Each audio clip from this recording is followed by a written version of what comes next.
Hey, what's happening, guys? Sorry, the video's a little bit late today. Two reasons. Number one, I was having internet problems. And number two, I bought a new microphone because there were so many complaints. So, hopefully this solves them. Anyway, we've looked at a lot of multimeters on this channel. And I always say one thing. If you're a professional, if you're dealing with, more than household voltages, buy yourself a Fluke. Save your job, save your reputation, maybe save your life. But for others, these meters are fantastic. So what I did was I bought a Fluke. This is the smallest, the littlest Fluke, the 101. 600 volt Cat 3 digital multimeter. The first choice multimeter for electrical professionals. Basic DC accuracy of 0.5%. That ain't great. But digital multimeters are relatively accurate no matter what. So this is a pocket-sized Fluke, or since it's from China, I guess we can call it a Fluke. And what do we get? Well, first of all, we get a serious manual. You don't get that with the cheap meters, believe me, I've been through enough of them. We have the meter.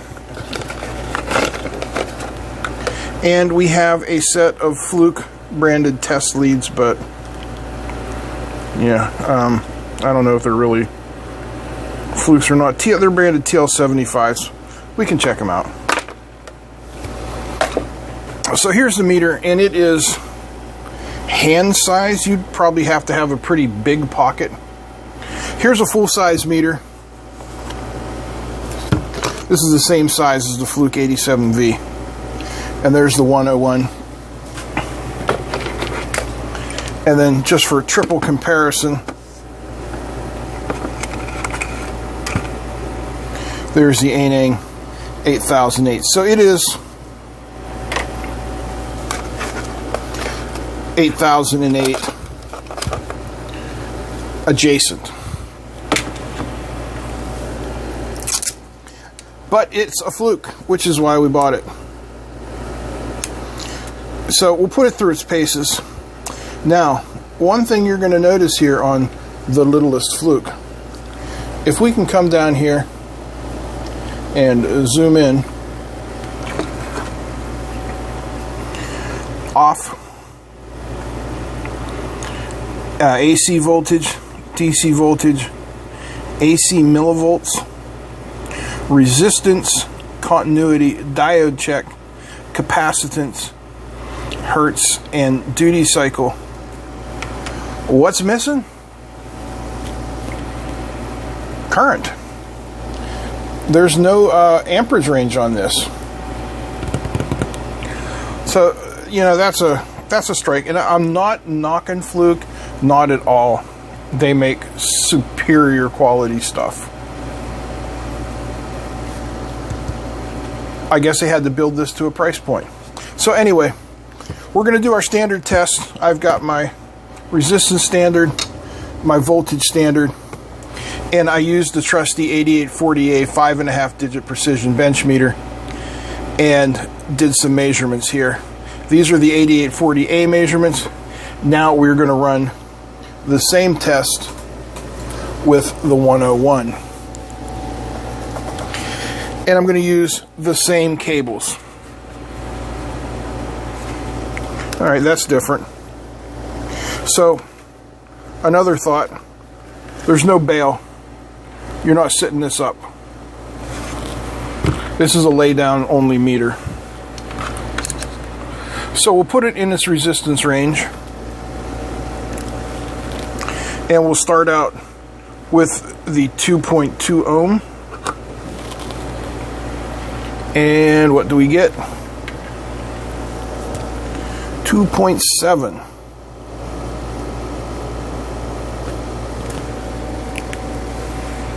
Well, now it says 2.3, 2.4, 2.3.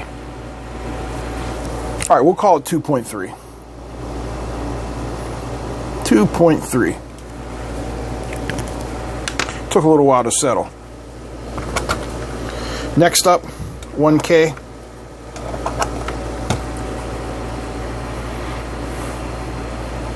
We'll give it a couple seconds to think about it. 1.002, exactly what the bench meter said. Next up, 10K. I measured on the bench meter with the outer holes, so I'm going to do the same here. 10.04. The 8840A read 9.99. And finally, the 1 meg. The bench meter read 994.53.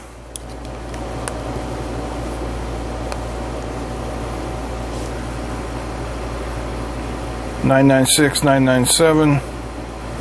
If it goes up to 997, we'll call it 0.997 meg. Okay. So far, so good. I'm not going to do the math. If you want to do the math, go ahead, but I believe it is within its 0.5 percentage point basic DC accuracy rating. So next up, we're going to put my Probe Master probes on here, because this is what I tested the bench meter with. This way we're eliminating any resistance, capacitance, or inductance from the probes and only testing the meter. So we'll start at 2.5 volts, 2.5 volts.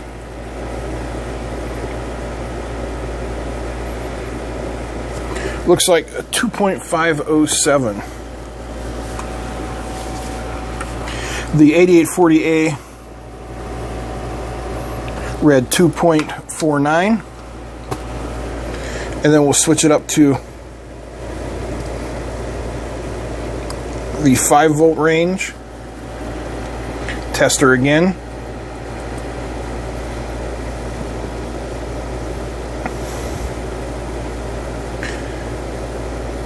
.017. We got 4.99 out of the 8840A. 7.5 volts.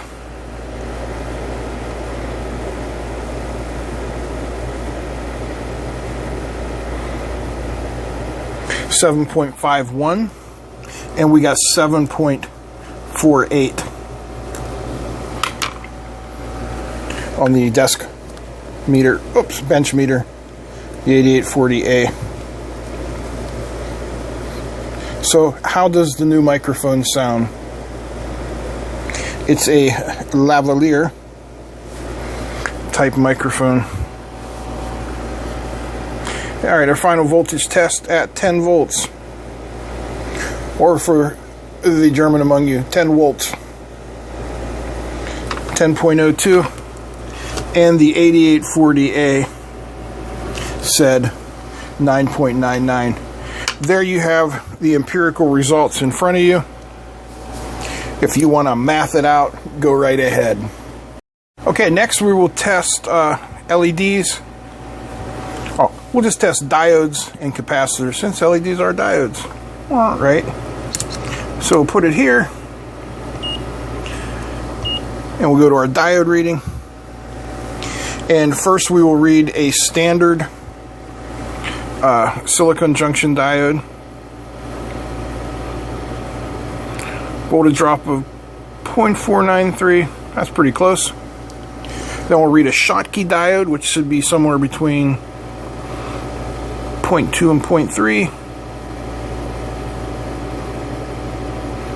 0.173.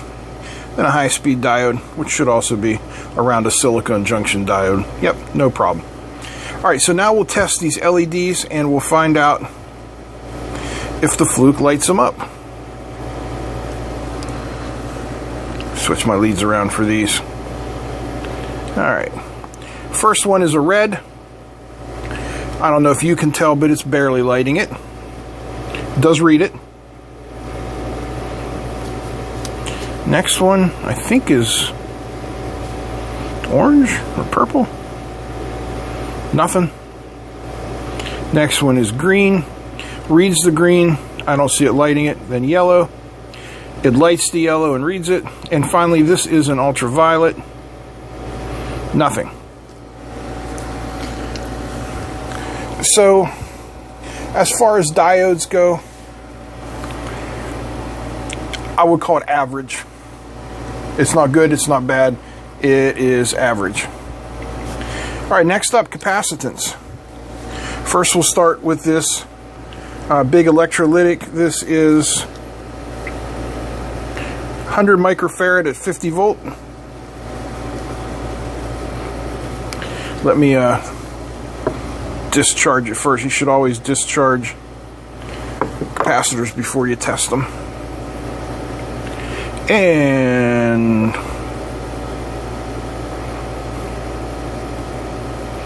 .3, pretty good. Then we have a couple of these multi-layer ceramics. That should have been 100. Don't knock the meter for that. It's, you know, manufacturing tolerances. 100. Okay. So all in all, seems pretty good. Let's check some AC voltage.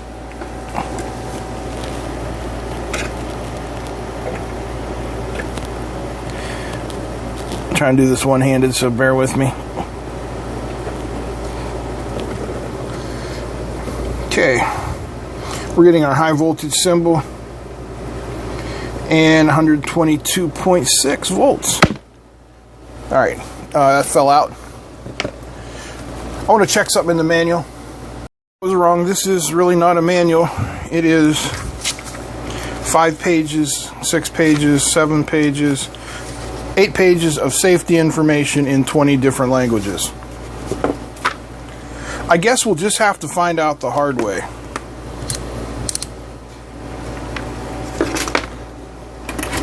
Will it read frequency on AC? Now, they were recommending this for electricians and HVAC professionals, so it damn well better. Hey, 60 hertz, how about that? No protests, no nothing. So far, so good. Now, I mean, all Flukes have been made in China for a while. So I was going to say, I wonder what we got going on in there. But, you know, we got to have a look.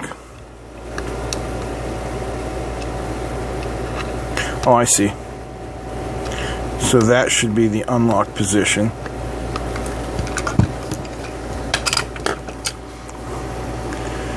Two AAA batteries. So we're running on, you know, approximately 3 volts. Holy hell, that came with actual Duracell batteries. Are you surprised as I am?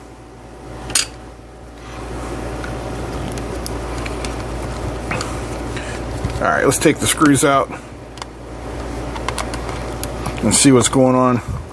Now, one thing you'll notice, there is no protective overmolding. This is hard plastic. I'm not like Ave, I can't sniff it and tell you what type of plastic it is. But it's definitely plasticky. It's a plasticky type plastic. And it even has a calibration seal.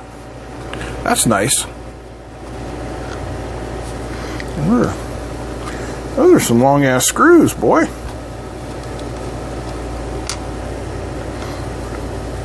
I know a lot of you guys are from outside the US, or simply just don't follow professional football. I'm a huge football fan. Tonight's the first game of the season, Eagles versus the Falcons. Should be pretty good. But if you know me at all, you know I am a huge Steeler fan. And if you're a fan at all, doesn't matter of who, I would just like to know, what are your thoughts on the Le'Veon Bell controversy? You know, Bell not showing up to camp, saying he was going to come week 1 now. Now week 1 is here, and still no Bell. Everybody says he is within his rights to do this, and you know, according to the collective bargaining agreement, I'm sure he is. But it just seems to me like, you know, you're being a little greedy there. All right, I got to figure out how to get into this. I think maybe I got it. Yeah, there we go. Okay, so we're in.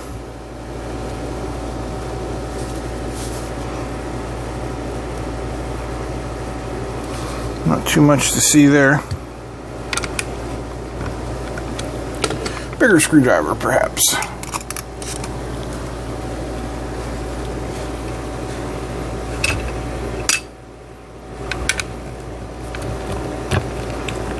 Wow.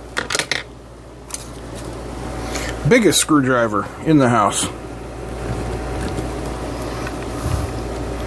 Yeah, they have this thing seriously screwed together here.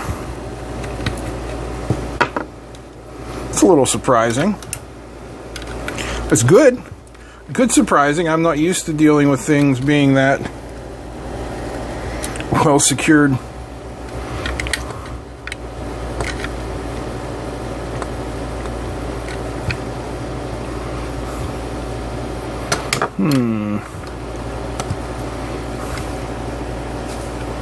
What I'm wondering now is,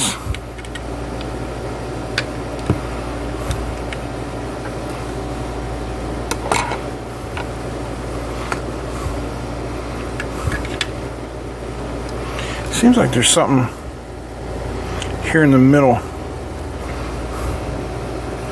holding it together. I really don't want to take this off because I'm pretty sure that that is just holding the display on. One moment. Yeah, we should be all right now. Get those screws loose.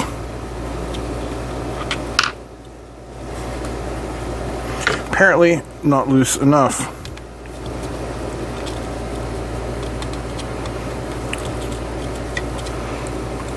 This is already a somewhat unique construction technique I'm seeing here. Yeah. We've got our inputs here, which are entirely separate units.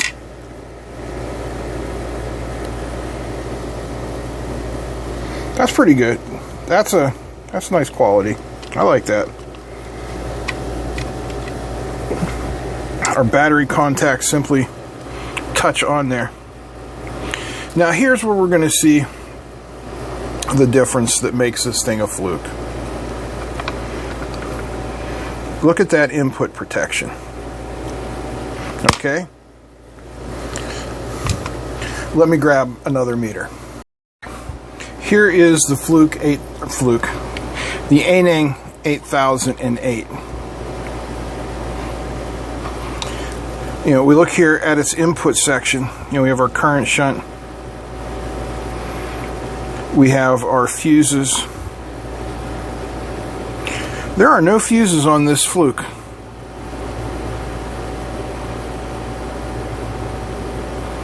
I mean, polyfuse, sure, but there are no HRC fuses. But basically, our only input protection is this mauve here. Do you trust your life to that? Or all of that? I go with the Fluke. Okay, she is reassembled. Let's have a look at these TL75s.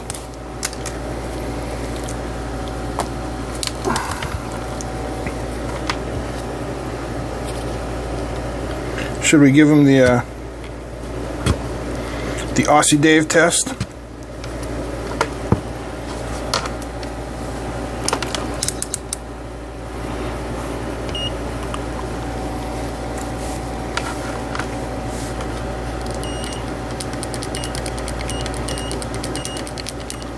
I think that's hitting about 1 out of 4.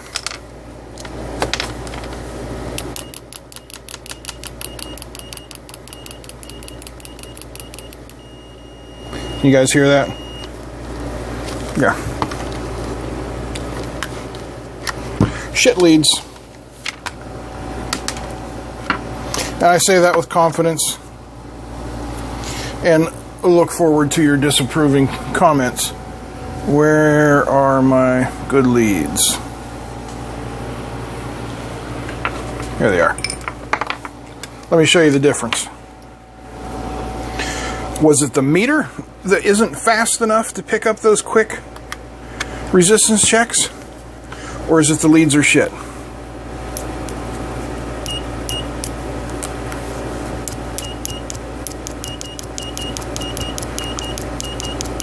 That's hitting every other one now. So that's a I mean, the good leads have basically doubled the reliability. So, overall impressions. It's a Fluke. What else do you need to say? It is an incredibly well designed, well thought out meter. Except for not having current, but then again, they built this to a price point. And I believe I've also heard, yeah, there's no light. It doesn't have a light, no backlight. Price point of this meter is $50. If you're an electrician and you can only afford a $50 meter, yeah, that's the one to buy because that's going to save your life. If you're a home guy, oh, sorry, bumped the camera. There's a $50 meter. There's a $20 meter. They each have 3 times the function. But they're not Flukes. They don't have the input protection. So you got to decide what you want. I can't do that for you. That being said, I believe we reached the end of this video. So thanks for watching. I hope you enjoyed. If you did, give me a thumbs up. Feel free to comment, share, and don't forget to subscribe. I purchased this from Amazon using Patreon money. I personally believe I have the absolute best patrons in the YouTube world. So, thank you, and you, and you, and you, and you, and you, and you, and you, and you. I like my new Fluke. That's it. I'm out. Peace.